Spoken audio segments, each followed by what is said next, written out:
Elle se voyait déjà présidente de l'Assemblée nationale. Sèchement battue, Ségolène Royal dénonce une trahison politique et elle prévient, elle ne baissera pas les bras.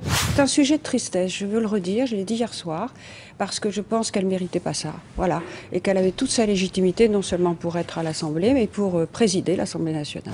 Le résultat de ce soir est le résultat d'une trahison politique, puisque la mobilisation de l'UMP a été associée à l'utilisation malhonnête de l'étiquette majorité présidentielle qui a trompé un certain nombre d'électeurs. Non, je ne le crois pas. Je pense qu'elle fait à nouveau une erreur territoriale. Vous savez, la Charente-Maritime, c'était le pays de Crépeau, c'est le pays du radicalisme. Et le radicalisme, c'est quoi? C'est le local qui l'emporte. Et donc, son parachutage n'a pas été accepté.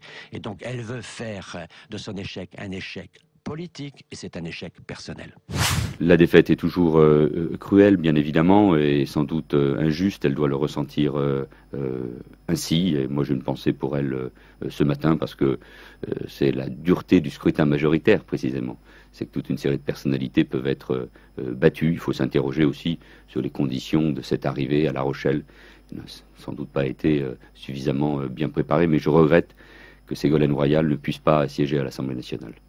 J'espère qu'elle va retrouver une posture politique au niveau national. En tout cas, c'est ce qu'elle souhaite et c'est utile parce qu'elle a été reconnue par beaucoup de Français à un moment donné de l'histoire de notre pays. Et je pense que cette reconnaissance-là continuera.